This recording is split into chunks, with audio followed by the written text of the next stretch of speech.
G'day everyone, welcome back to another episode of Two Colts in the Kong. Of course, we've got the big week ahead, Royal Ascot. We're lucky James Doyle's on the line with us today.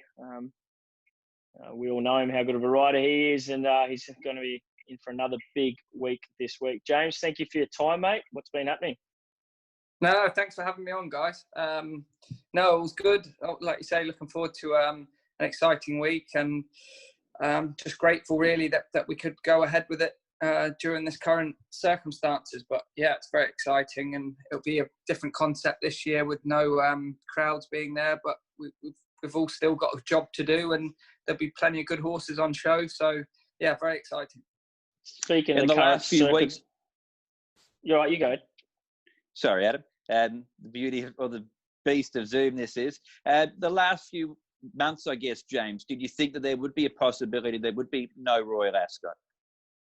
It certainly was looking that way because we had plenty of dates set that we didn't reach, and we were delayed probably 2 or 3 times, I think. So obviously we're getting quite close to Ascot, and I know for insurance reasons Royal Ascot couldn't push back or push back the date, which you still there? We've got you back. Yeah, sorry. Yeah, I know Royal Ascot couldn't push back the date, which put it under a bit of pressure. So it definitely had to have been some doubt, of course. Yeah. What's it been like riding with the no crowds? Obviously, we've been going through it now for a few months, but is it tough going out there and trying to get fired up and ride a winner with no one there? No, to be honest, it is very different, but from my personal point of view, it doesn't make much of a difference. Like I say, we still got a job to do, and whether there's a crowd there or not, it doesn't really affect. Speaking to most of the boys as a whole, it hasn't affected us in any shape or form. Obviously, when this will be the test, won't it? Royal Ascot, riding a big winner at Royal Ascot, it's going to be a lot different to how it usually is. Obviously, you dream about walking into the famous winners' enclosure there and getting the round of applause, and obviously that won't be there. But yeah, it will certainly be a lot different at Ascot. Will you still give a salute if you ride a winner? We'll cross that bridge when we get to it, I guess. You've had plenty of big moments at Royal Ascot throughout your career, James, on the likes of Alcazine, Big Orange, Kingman. When you look back on your best days at Royal Ascot, is there a memorable moment that stands out for you? I guess my first Royal Ascot winner has to be my most memorable. And as it turned out, I went on to, having never ridden a Royal Ascot winner, riding my first one and then winning the next 2 races. So I'd ridden 3 Royal Ascot winners in an hour and 30 minutes, which it was a lot to take in. It was a very special year. And I guess after that, probably Kingman winning the St James's Palace after getting beaten in the Guineas. We kind of went to Ascot with a bit to prove, and for him to showcase his talents the way he won that day was very special. I actually retweeted that today. His win was, wow, the way he picked him up and just put him away. He was an exceptional racehorse. He certainly was. Yeah, I've had a few people ask me leading up to Royal Ascot this week, have you got any what's your best ride? Have you got any bankers? I said, it's definitely not a Kingman floating in there, because I had a great deal of confidence going into Ascot with riding Kingman. I just couldn't see him getting beat, and he was an exceptional horse. He's now at stud. What have you made of his have you had a lot to do with many of his progeny at the moment? I've ridden quite a few of them, and they're blessed with a great deal of ability, and he looks to be a very exciting stallion. His book's pretty full each year, and I think he's destined for great things at stud, definitely. And what about last year, James? Obviously, the big sprint double with Blue Point was pretty special. It was indeed. It was indeed. Blue Point, what he did hadn't been done for a number of years since you guys did it. I think since Choisir did it. So, yeah, it was very special. Both performances were exceptional, and he too has gone on. He's gone to stud, and I think he's been pretty busy. So I think he'll be a cracking stallion. But it was a great training performance from Charlie, and really showcase the horse's talents to back up the way he did. You've got some nice rides obviously coming up throughout the week. I heard you have a chat with Matt Chapman last night. You said few each way chances. What would be the couple of horses you're most looking forward to? It's a tough week. I've got plenty of rides. I'll be pretty busy. I'll be in most races, but to pick out my best ride of the week would be quite difficult. But one horse I am looking forward to would be on the first day would be Scardu. I know he's a big price in the Queen Anne, and he's probably a 12-1 shot. But he performed well last year. He was placed in both the English and Irish Guineas. He was 4th in the St James's Palace at the Royal Meeting. And just his last run wasn't, I don't think he was quite himself. He finished, he was just beaten under 2 lengths in a Group 2, a race that he was clear favourite for. But I don't think he was 100% on the day. But his last piece of work was exceptional. And I think it's a wide open race. So it'd be tough to say he'd definitely win. But I think he'll be there with a good shot. And I think at 12-1, he's a very tasty price, I think. Talking about Royal Ascot, what makes this week so special? Obviously, this year it's a little bit different with the no crowds, but it's obviously like us back home for the Melbourne Cup week, and I guess that's exactly like how you guys are feeling at the moment.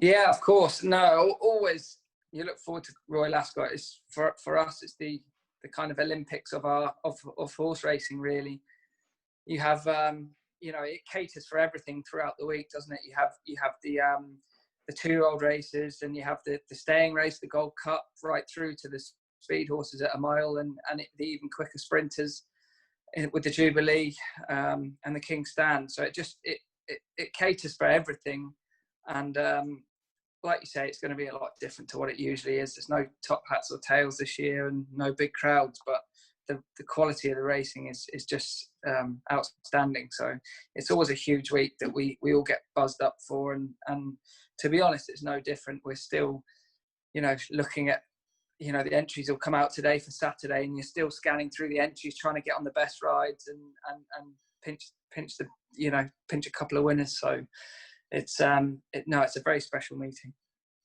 No, it's awesome. Edward's back. I thought we lost him there for a little bit. Away from racing, away from Ascot, sorry. How did James Doyle become a jockey?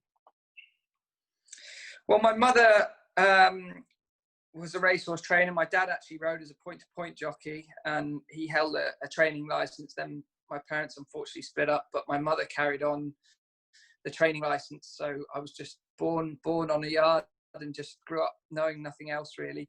And all I've wanted to be was a jockey really. So started riding ponies, and then moved on to the racehorses when I was around 10, and just haven't looked back really. And there was it was a rocky road along the way. I was quite quick to lose my apprenticeship, I'm quite a tall jockey, so it was keen to kind of lose my claim as quick as I could to help me weight wise.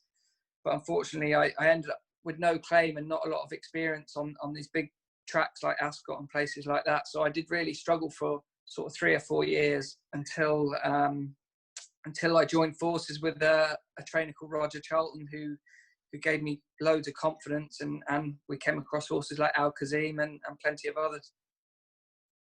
Was a horse, James, like Cityscape, a horse that turned your career around, what he was able to do? Absolutely, yeah. I mean, he was my first ride in a Group 1 race, and to win on the world stage, like, yourself being out there in Dubai, it's everyone's watching World Cup night, and to get a ride for a powerful stable and for one of the most thought of breeding operations around the world in Juddmonte and his Prince Khalid Abdullah, it was pretty special. All right, it certainly helped my bank account out at the time as well. I was able to buy a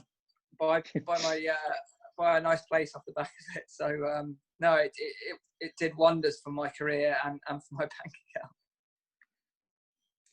We said before that you obviously have ridden some very special animals. Who would say you could pick your top 3? Who would be your top 3 horses you ever sat on? I would say Kingman would have to be the best miler I have ever ridden. He just had everything.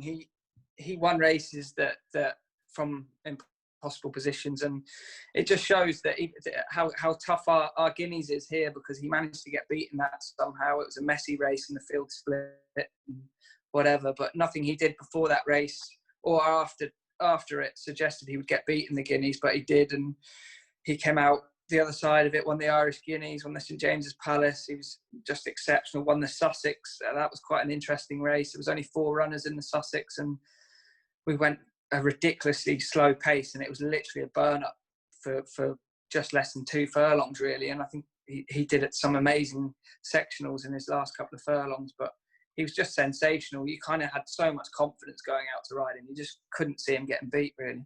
It's a shame we didn't get to see him at 4, really, because I think, tongue in cheek, the guys, the connections were talking about possibly dropping him back for something like a July Cup or something. So yeah. I'm sure he would have been a potent force back as a sprinter. Probably going up in trip, I would say Sea of Class. She unfortunately got beat in the Arc through tricky circumstances, but she was a sensational horse. It's just a great shame that we lost her at such a young age and didn't get to see what she was capable of in an Arc de Triomphe again. But she was the same again. She had an amazing attitude, superb cruising speed, and a great turn of foot. And probably one of the quickest horses I would say I've ridden would have to be Blue Point, I guess. Yeah. He just had speed to burn. He was a quick horse that matured. He was a difficult ride as a young horse, just trying to keep that bundle of speed, that energy he had, trying to keep it all under control. And as he got older, he definitely equipped himself a lot better. And I think he showed that at Ascot, really. One horse he won on last year at Ascot, James, was, of course, Pinatubo. He'll be lining up later on in the week. Of course, he was beaten in the Guineas, but is he still a horse that here in Hong Kong we should be following? We shouldn't be too dented about his defeat at Newmarket? No, don't give up on him yet. I know the horse very well. And last season, I mean, we ran him at Wolverhampton on debut just because he didn't really show us anything at home. He's just such a sleeper at home that we started, obviously if we thought he was going to be a champion 2-year-old, he wouldn't have definitely not have started life out winning a novice race around Wolverhampton. But I think that's a good gauge on each race he had last year, he just got better and better, and he really peaked over in Ireland with that 9-length victory in the Group 1 over there, and that probably left its mark a little bit. Even though he won the Dewhurst, he wasn't anywhere near as impressive as he was in Ireland. But I think he is a horse who will improve with each run, and I think he's capable of a massive performance at Ascot, and it would not surprise me to see him turn around the form with a few horses that finish close to him or even ahead of him.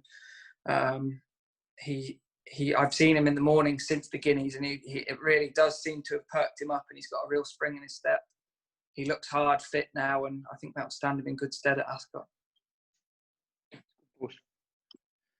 How the week ahead? Do you stay down at Ascot for the whole week, or do you come back home and just continue to fly back? Yeah, usually with the traffic being as bad as it is, we're very lucky riding for Godolphin that we usually go down in a helicopter, which is quite nice because it can be pretty difficult getting into the course. But obviously this year it'll be a lot different, no crowds, so we should sail in with no problems.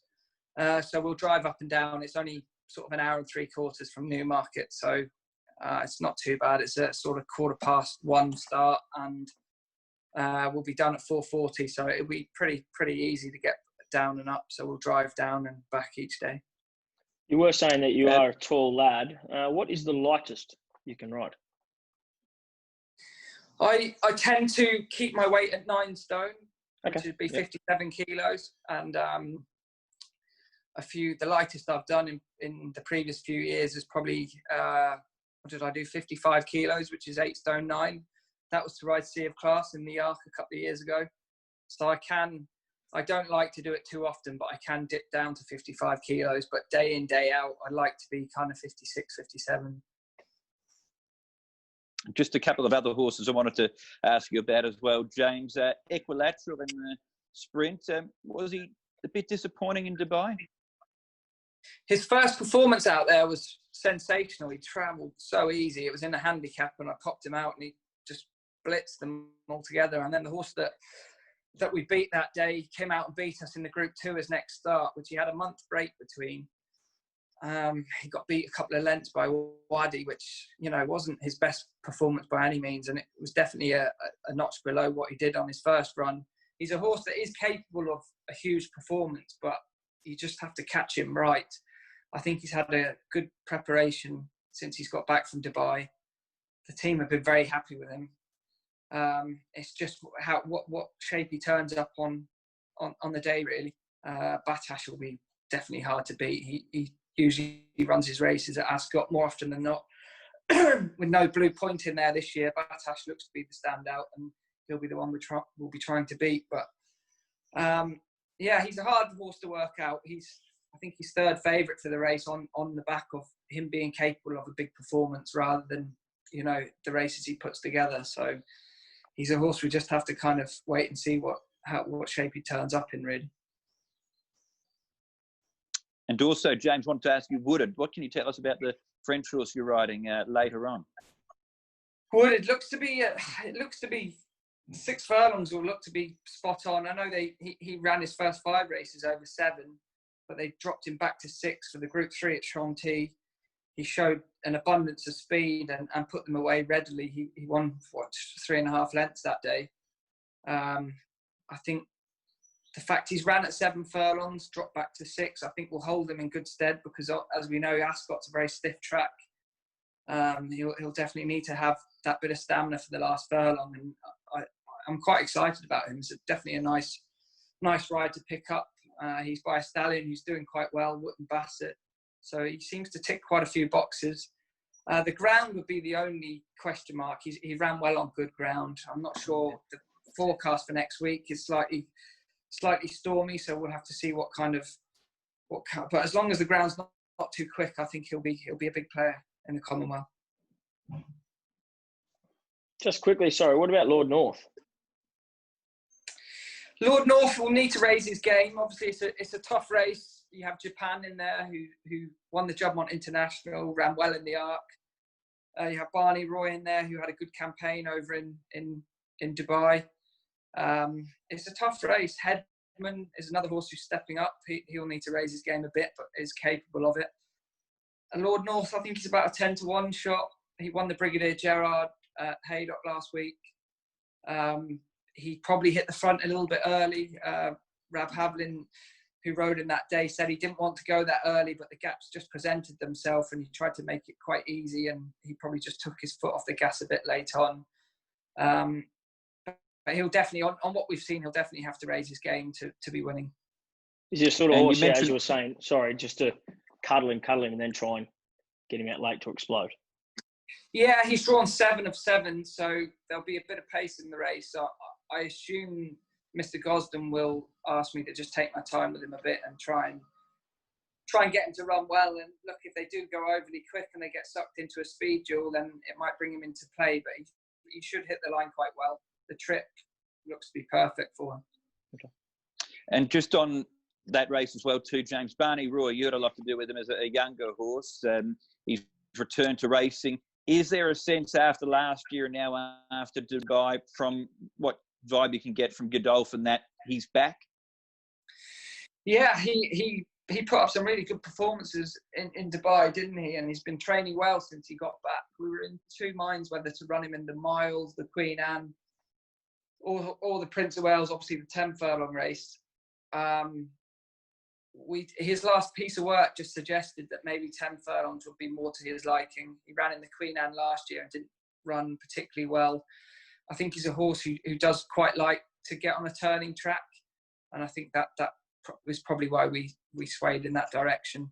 I think he's second favourite to Japan, and I think he'll have a very lively chance. He's blessed with a lot of ability, and the team have been very happy with him. He's a great mover, and like I say, the round course will definitely suit him a lot better than the straight mile. Perfect.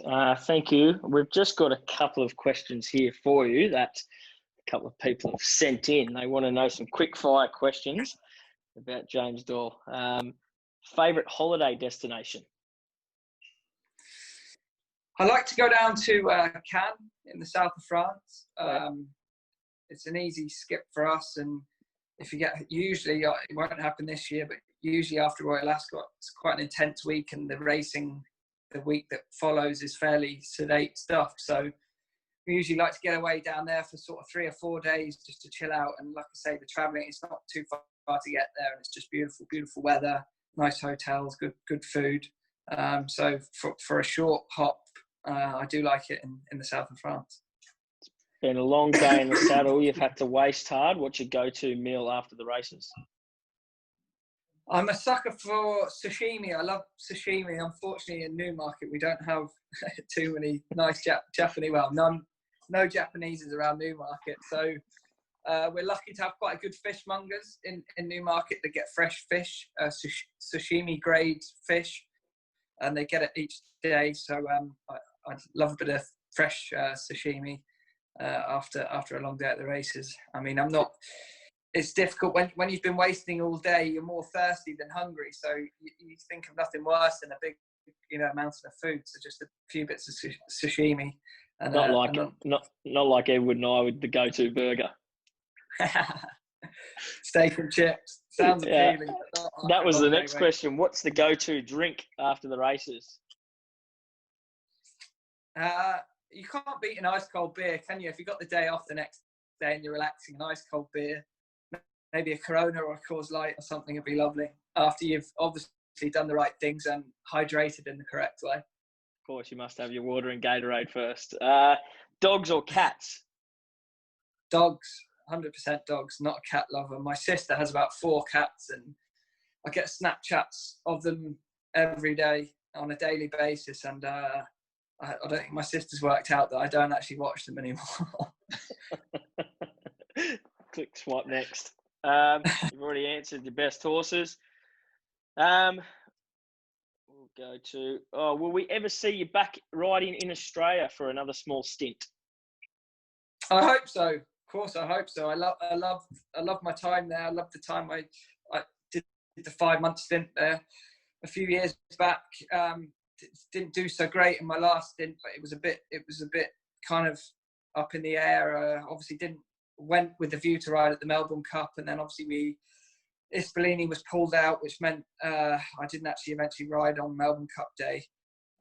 Rides were a bit scarce as well for obvious reasons. It's a top quality meeting, so it's tough. It would be like one of the guys coming over to Royal Ascot to get rides. It's very difficult. But I've got some nice connections there, and I would love to give it a whirl there again. It's just tricky timing wise with Dubai, obviously starting in January. We only really have kind of November and December, and I know it kind of ties in with the Melbourne Cup week, and then after that things sort of tail off a bit, don't they? So timing wise it's difficult. I think whilst Dubai is still on the cards, and as long as I can keep my job with Godolphin, and I think it'll be tricky for me to come over. What about could we see you in Hong Kong one day? I've been asked a few times to come, but I think similar answer to the Australian kind of stints. It's difficult.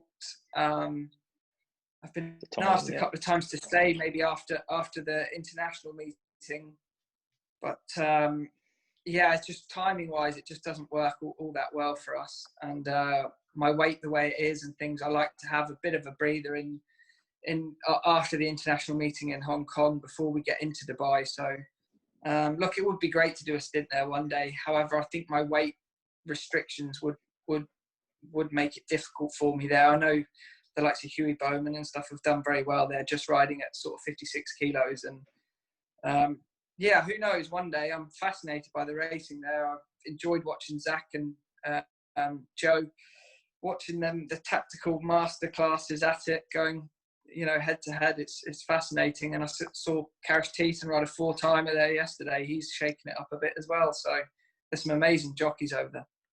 Yeah, they definitely are. The boys are on fire at the moment. What does James Doyle do when he's not doing anything with racing? Do you follow the football, tennis, golf? Not a huge football fan. More of a rugby fan. but I've actually got, since lockdown happened, obviously we weren't racing, we had sort of 3 months off. I've got, at my house here, I've got a menage and a few stables. So I actually got into show jumping. I bought myself a couple of show jumpers. Oh, wow. And had a few lessons, and I quite enjoyed that, actually. Whether it would be something, the guy who gave me the lessons is a pretty good guy called Yogi Breisner, and he actually trained the Olympic show jumping team or event team to win a gold medal before, and he suggested I didn't give up my day job. So anyway, it was something to do, and I enjoyed it during my time off. And it was nice to actually, when you're a jockey and you're pretty busy, it's hard to actually get time to spend quality time with horses. You're usually just on and off, and that's it really. So it was nice to make use of the facilities here and spend a bit of quality time with horses, really. Who was your idol growing up as a young fella? A guy called Richard Hughes. He was, I'm sure you would have heard of him. He was a top class jockey, very tall like myself, beautiful rider, very natural. For a tall guy, he folded himself into a horse he was unbelievable. Great tactician. He loved to stalk in a race and pick up late on and just win in the shadows of the post. And I loved that style of victory. And he was someone I used to watch avidly when I was growing up. Perfect. Well, we know you got a hectic schedule, mate, so we will let you go. And are you riding? You got rides tonight, don't you? I'm off to a place called Chepstow, which is in Wales today. So it's about 3.5 hours from Newmarket. So I've got one ride down there. So I'm hoping he'll win. He's a short price favourite who he ran well at Yarmouth on debut, so I expect him to be winning. Otherwise, I wouldn't be making the long journey. So hopefully he does. I might get that up quick so that a couple of the fans in Australia can maybe follow you in. All the best, mate. And we hope you have a big week. And we do really appreciate the time. And hopefully one day we'll see you back here in Hong Kong, and we'll catch up with you in Newmarket for a nice cold beer. That'd be great. Thank you very much, guys. Thanks for having me on. And I wish you all the best and enjoy Ascot. Cheers, mate. Thank you, James. Thank you, guys.